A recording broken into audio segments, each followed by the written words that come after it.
우주세기 79년 10월 지구연방 병기개발국 XBR X79YK 롱레인지 빔 라이플 개발 경위. 지난 7월 V작전의 일환으로 보아사에서 개발한 시제형 빔 라이플은 출력면에서는 개발국의 요구를 충족했으나 에너지 효율이 떨어지고 조준장치의 성능이 미흡하여 보아사와 블라시사의 협업을 통해 문제를 해결하여 완성형 빔 라이플을 개발한 바 있습니다. 이 과정에서 블라시사는 빔 라이플의 원천 기술인 이케베 설계 등의 주요 기술을 인계받아 육전형 건담이 사용할 빔 라이플을 개발하기도 했습니다. 또한 블라시가 개발한 휴대용 빔 병기들의 성능이 탁월하여 저희 병기 개발국은 블라시에게 함선 및 비행선 적용용 신형 빔 라이플의 개발을 수주한 바 있습니다. 그렇게 개발된 롱레인지 빔 라이플은 비약적으로 개선된 사거리와 건담의 빔 라이플을 상회하는 출력을 가진 무기로 완성되어 이후 특수작전에서 유효하게 사용될 수 있을 것으로 보입니다. 다만 이전에 개발된 휴대용 병기에 비해 에너지 소비 효율이 매우 낮아 별도의 운영 플랜의 개발이 요구되는 상황입니다. 하여 현재 극동 방면군이 운영하고 있는 육전용 기체를 개소하여 롱레인지 빔 라이플을 시험 운용하는 동시에 외부 출력을 활용해 효율 문제를 해결하는 플랜 또한 함께 테스트할 것을 꺼내드립니다. 우주세기 79년 10월 지구연방 병기개발국. 안녕하세요. 플라스미스 요한입니다.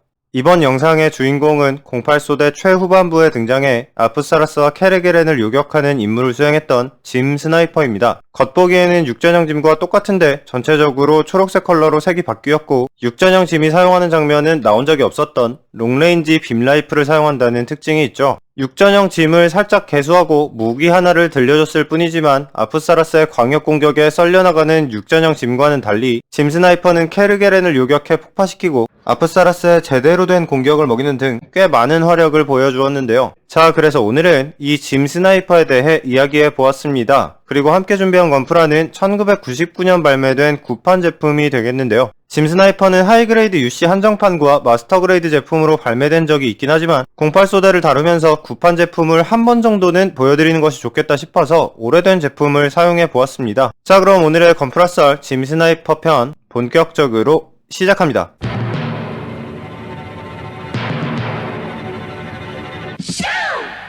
짐 스나이퍼는 08소대의 10번째 에피소드 흔들리는 산에서 등장합니다. 기니어스의 부대에 총공격을 가하는 극동방면군 독립기계화 연대를 비춰주는 이 장면에서 총 4대의 짐 스나이퍼를 확인할 수 있죠. 이 짐 스나이퍼들은 정확한 소속도 알 수 없고 파일럿이 누구였는지도 설정되어 있지 않지만 정황상 기계화 혼성 대대 소속이 아니라 독립기계화 연대장인 이산 라이아의 직할 부대였던 것으로 보입니다. 모빌 슈체 편제는 일반적인 병력의 편제와 차이가 있긴 하겠지만 특수병과라고 할 수 있는 스나이퍼 부대이니만큼 아무래도 일반적인 작전을 뛰는 부대와는 편제가 달랐겠죠. 아무튼 이 짐 스나이퍼는 저격용 장거리 빔 라이플을 사용하는 것에 맞춰서 약간의 커스텀이 들어간 육전형 짐입니다. 저격을 위해 센서의 정밀도를 향상시켰고 장거리 조준에 필요한 추가 소프트웨어를 설치했으며 매니퓰레이터를 통해 스나이퍼 라이플의 동력을 전달하는 효율을 높이기 위해 기체 내부의 동력선에도 약간의 개선이 있었고 냉각 장치의 효율도 올렸다고 합니다. 열액 엔진 등 주요 부품에 큰 개선이 있었던 것도 아니고 주요 스펙이 일반적인 육전형 짐과 똑같기 때문에 사실 별 차이 없어 보이지만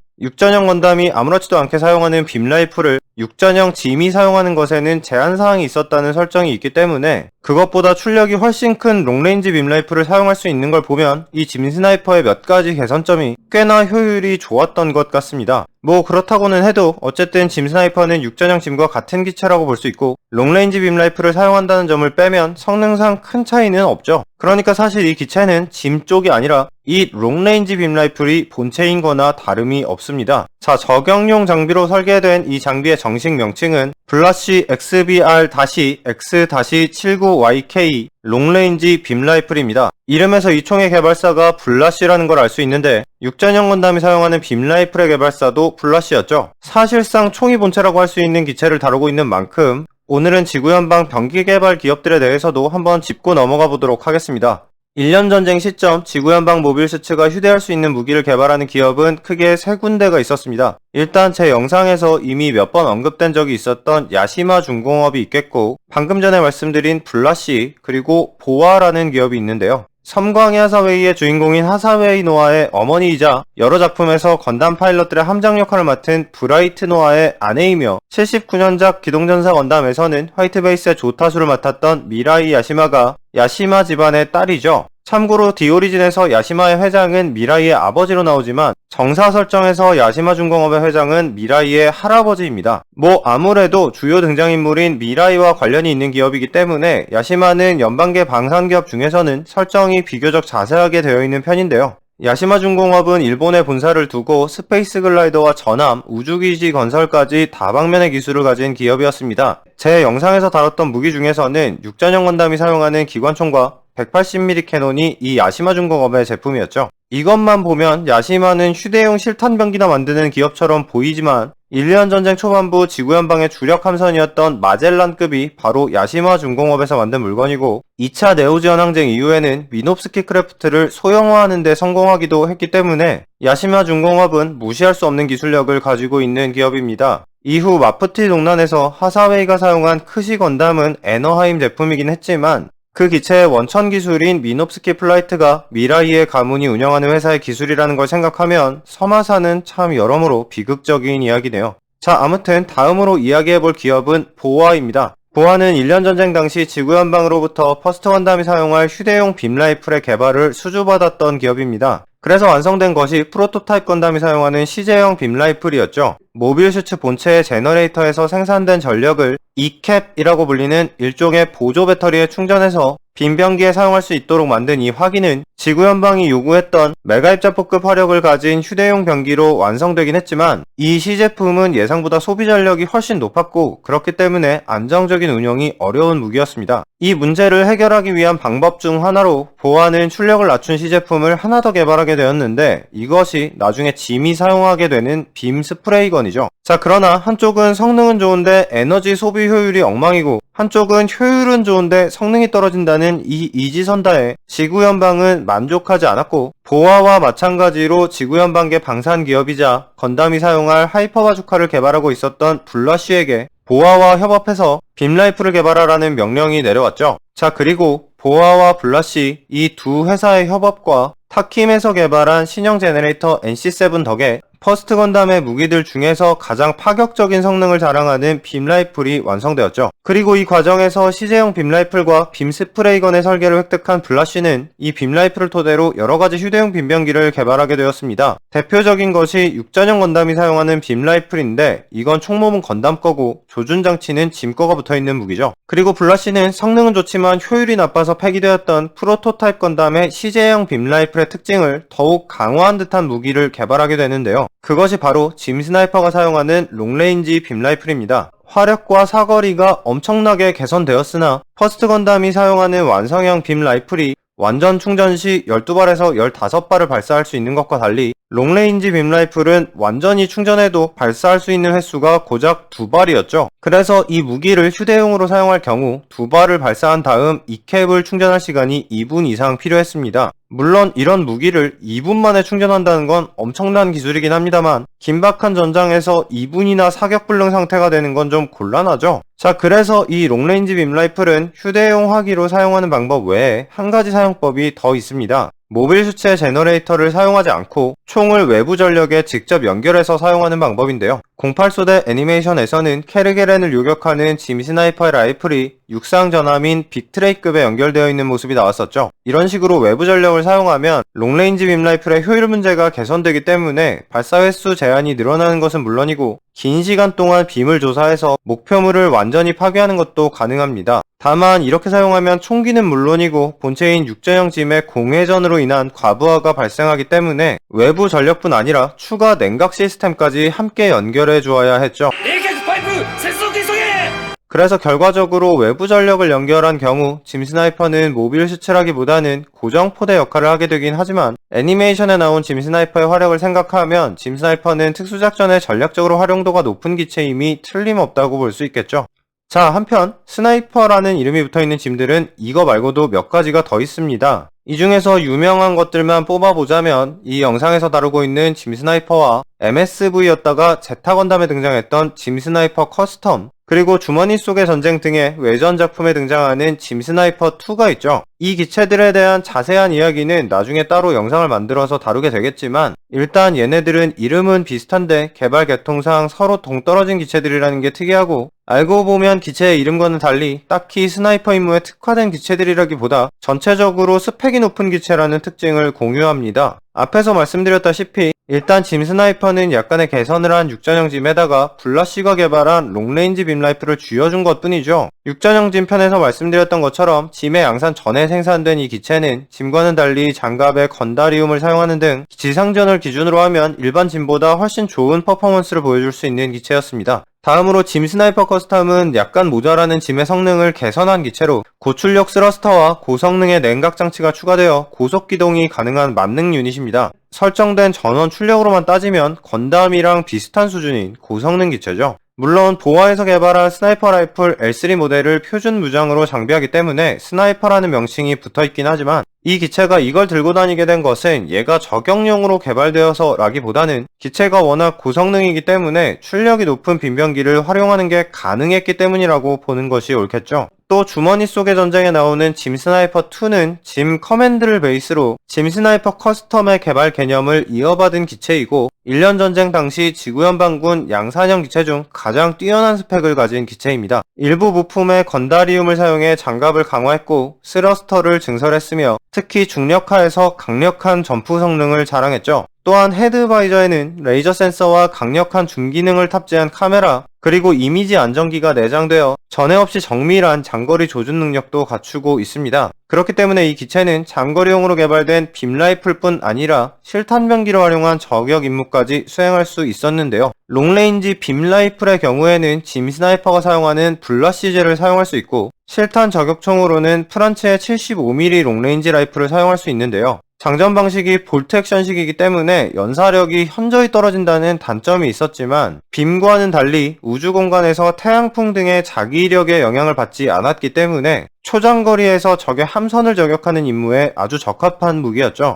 이 외에도 사실 짐 스나이퍼2는 이야깃거리가 아주 많은 기체긴 한데 이건 나중에 주머니 속의 전쟁을 다룰 때 더 자세하게 이야기해보도록 하겠습니다. 자, 아무튼 이 연방계 저격 기체들 중에서 짐 스나이퍼는 본체 커스텀이 가장 적게 들어간 순정에 가까운 기체라고 볼 수 있겠고 사실 색깔이랑 무기만 빼면 육전형 짐이나 뭐 별다를 건 없죠. 그래서 지금까지 발매된 짐 스나이퍼의 건프라 또한 모두 육전형 짐의 바리에이션 제품으로 발매되어 있습니다. 자, 가장 먼저 나온 것은 1999년에 발매된 9판 144분의 1 제품입니다. 기본적으로는 96년에 나왔던 육전형 짐의 소체를 우려먹은 제품이었고 스나이퍼 라이플과 1000분의 1 스케일의 아프사라스 3가 포함된 런너 한 장이 추가된 구성이었죠. 08소대 9판 건프라의 마지막을 장식한 제품이었고 원본이 되는 육전형 짐과 비슷하게 당시로서는 좋은 수준의 퀄리티와 풍부한 무장 구성을 자랑한 데다가 보너스 느낌으로 들어있는 아프사라스 3의 미니어처는 퀄리티가 뭐 딱히 좋진 않았지만 아무튼 이 아프사라스를 만들어 볼 수 있다는 것이 기분 좋은 보너스로 느껴지는 제품이었죠. 그리고 다음으로 나온 제품은 2006년에 발매된 마스터 그레이드입니다. 2001년에 발매된 MG 육전형 짐에 이미 롱레인지 빔 라이플이 들어있었기 때문에 바리에이션 제품으로 짐 스나이퍼가 금방 나올 거라고 예상되었으나 황당하게도 5년이나 뒤에 발매된 제품이었습니다.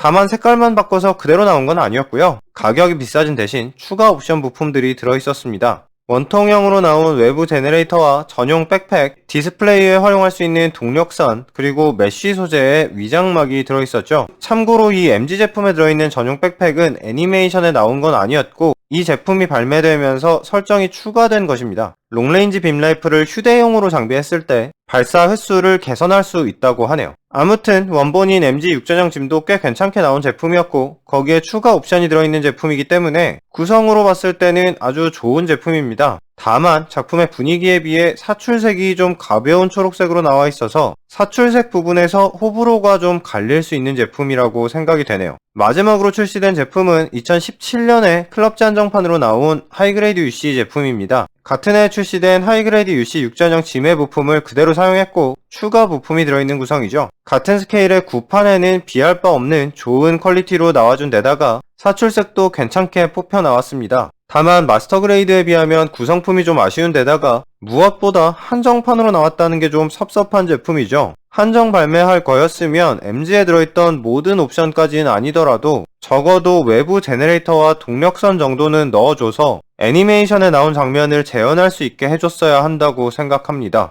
개인적으로는 발매되었던 짐 스나이퍼 3가지 제품 중에서 접근성과 구성을 생각했을 때 가장 추천할 만한 제품은 마스터 그레이드가 아닐까 하네요. 그래서 저처럼 144분의 1 스케일을 위주로 수집하시는 분들에게는 아쉬움이 남는 기체가 되겠는데요. 2012년에 발매된 빌더즈 웨폰 4번에 144분의 1 스케일의 롱레인지 빔 라이플이 들어있기 때문에 도색이 가능하신 분이라면 아쉬운 대로 일반판으로 나와있는 육전형 짐을 도색해서 짐 스나이퍼를 만들어 볼 수도 있을 것 같습니다. 자, 아무튼 이제 건프라를 만들어 보도록 합시다. 인트로에서 말씀드린 대로 99년에 발매된 구판 제품을 준비해 보았는데요. 박스 아트에는 빅트레이 위에서 멋진 무릎서 자세로 저격을 하고 있는 짐 스나이퍼가 그려져 있습니다. 옆에 그려져 있는 아프사라스 3도 이 제품의 추가 구성품이죠. 그런데 물론 구판이기 때문에 건프라로 이 멋진 자세를 취할 수는 없습니다. 이번엔 런너를 봅시다. 일단 눈에 띄는 점은 아무래도 구판인지라 부품 분할이 많이 아쉽다는 점이죠. 무릎 보호대 부분도 다리에 붙어있고 머리의 바이저 부분에 클리어 부품 같은 것도 없습니다. 또 빔사벨의 손잡이 부분과 이펙트 파츠가 붙어있어서 손잡이 부분까지 클리어 핑크로 나와있죠. 요즘 제품만 만들어 보신 분들은 이런 건 처음 보실 수도 있겠는데 이 시절엔 이렇게 들어있는 경우가 많았습니다. 또 폴리캡 런너를 보면 요즘은 볼 수 없는 특이한 부품이 있는데요. 이것도 예전엔 꽤 많이 사용되던 부품인데 통짜 연질로 사출된 손 부품이죠. 이건 도색을 하기에도 나쁘고 플라스틱으로 사출된 부분과 사출색과 광택이 이질적이기 때문에 사실 뭐 하나 장점이 없는 부품입니다. 다만 이 폴리캡은 구판 144분의 1 윙건담 계열 제품에 사용된 폴리캡을 통째로 우려먹은 것이라서 이 연질 손부품은 짐 스나이퍼 건프라에 사용되지는 않습니다. 또 이 런너에는 로켓 런처와 미사일 런처가 포함되어 있는데 이건 원본이었던 구판 육전형 짐에도 들어가 있던 부품이죠. 자, 그리고 이 제품에서 추가된 런너는 이겁니다. 롱레인지 빔 라이플과 빔 라이플을 잡았을 때 사용할 손부품, 그리고 1000분의 1 아프사라스의 부품이 포함되어 있죠. 이 중에서 아프사라스의 부품은 저번에 따로 영상을 만들어서 보여드린 적이 있었기 때문에 아프사라스 3에 대한 내용은 이 영상을 참고해 주시면 감사하겠고요. 이 롱레인지 빔 라이플은 색 분할이 되어 있지도 않고 아무래도 접합선 티가 많이 나긴 하지만 뭐 그래도 조형 자체는 구판치고 나쁘지 않게 나와 있는 것 같습니다. 또 스티커는 호일실이 들어있는데요. 질감과 색깔이 프라모델과 많이 달라서 이걸 붙이면 스티커 붙인 티가 너무 많이 날 것 같네요. 그래서 저는 바이저 부분 스티커만 사용해 보도록 하겠습니다. 또 롱레인지 빔 라이플의 조준경에 사용되는 볼륨감 있는 뽕 스티커 하나가 들어있네요. 자, 이제 조립된 부품을 봅시다. 머리 부분은 뭐 부품 분할도 안 되어 있었던 데다가 바이저 부분도 그냥 스티커 땜빵이기 때문에 아무래도 지금 보면 뭐 괜찮아 보이진 않죠. 게다가 잘 보면 스티커의 재단이 이상하게 되어 있어서 바이저 부분에 딱 들어맞지가 않습니다. 또 가슴 부분을 보면 보통은 어깨 부분이 끼워지는 폴리캡이 상체 안쪽에 들어가는 요즘 제품과는 달리 팔과 연결되는 조인트 부분이 밖으로 튀어나와 있는 모습이죠. 그렇기 때문에 아무래도 가동성이 영 별로입니다. 그래도 요즘 나온 제품에도 없었던 콕핏 오픈 기믹이 있긴 합니다. 안쪽 디테일이 뭐 딱히 없긴 하지만요. 그리고 팔 부분은 일단 가동성이 매우 한정적입니다. 요즘은 90도 정도 가동되면 가동성이 매우 나쁘다고 하는데 얘는 심지어 90도까지도 안 굽혀집니다. 다리 부분도 마찬가지로 가동성이 별로 좋지 못합니다. 90도 정도가 한계이기 때문에 무릎 앉아 자세 같은 건 어림도 없습니다. 뭐 하이그레이드 UC 제품군이 나오기도 전에 발매된 제품이었기 때문에 관절 설계가 영 좋지 못한 건 뭐 당연하겠죠. 또 종아리 부분에 빔사벨을 수납하는 기믹이 재현되어 있지 않은 것도 아쉽습니다. 그리고 주무장이라고 할 수 있는 롱레인지 빔 라이플은 본체에 비해서는 구판 느낌이 좀 덜합니다. 보조 손잡이가 가동이 되고 전체적인 조형과 볼륨감도 뭐 나쁘지 않습니다. 그리고 조준경에 붙일 뽕 스티커를 넣어준 것도 좋고요. 나머지 무장으로는 로켓 런처와 미사일 런처, 소형 실드와 빔사벨 2자루, 그리고 35mm 머신건이 들어있는데요. 로켓 런처의 손잡이 가동이 안 되는 부분이나 실드 조인트 가동이 약간 아쉽긴 하지만 이것들도 뭐 99년에 나온 거 치고 조형이 빠지지는 않네요. 다만 누가 봐도 구판스러운 이 통짜 빔사벨은 이제는 그냥 웃음벨일 뿐입니다. 자, 그리고 사출색은 다르지만 육전형 건담 지상전 세트에 들어있던 짐머리 부품을 여기다가 끼워줄 수도 있습니다. 그런데 구판 제품의 카라 부분 볼륨감이 너무 없어서 이 머리를 쓰면 모가지가 너무 휑해 보이네요. 또 하이그레이드 UC로 발매된 육전형 짐과 같이 보면 이렇습니다. 하이그레이드 UC에 비하면 구판이 키도 더 크고 전체적인 볼륨감도 더 살아있어서 나름의 장점이 있긴 한데요. 그래도 전반적인 퀄리티는 역시 하이그레이드 UC 쪽이 압승입니다. 이 제품을 베이스로 나온 하이그레이드 UC 짐 스나이퍼가 한정판으로 나왔다는 게 참 아쉽네요. 아무튼 완성된 구판은 그냥 세워놓으면 생각보다는 느낌이 좋습니다. 전체적으로 튀는 부분 없이 짙은 초록색이라는 게 어찌 보면 단조로워 보이기도 하지만 이건 이 기체가 원래 이런 디자인이라서 그런 거니까요. 다만 전체적으로 가동폭이 무지 좁기 때문에 스나이퍼스러운 포징을 해주는 건 아무래도 어렵습니다. 그리고 스나이퍼 쪽은 도색을 하지 않았지만 원래 함께 들어있던 아프사라스와 같이 놓으면 이렇게 됩니다. 이제는 구하기 힘든 제품이 되었지만 그래도 희귀한 아프사라스 미니어처와 구수한 느낌의 짐 스나이퍼가 들어있는 제품이기도 했고 저는 어렸을 때 이 제품을 재미있게 만들었던 추억이 있어서 새삼 즐겁게 조립한 제품이 되었네요. 하지만 어디까지나 딱 구판스러운 퀄리티를 가진 제품이기 때문에 굳이 이걸 구입하시는 걸 추천드리고 싶지는 않습니다. 짐 스나이퍼를 좋아하신다면 역시 일반판으로 나와 있는 마스터 그레이드를 구입하시는 것이 가장 좋은 방법이 될 것 같습니다. 자, 그럼 여기까지 저는 플라스미스 요한이었습니다. 구독해주시고 또 봐요.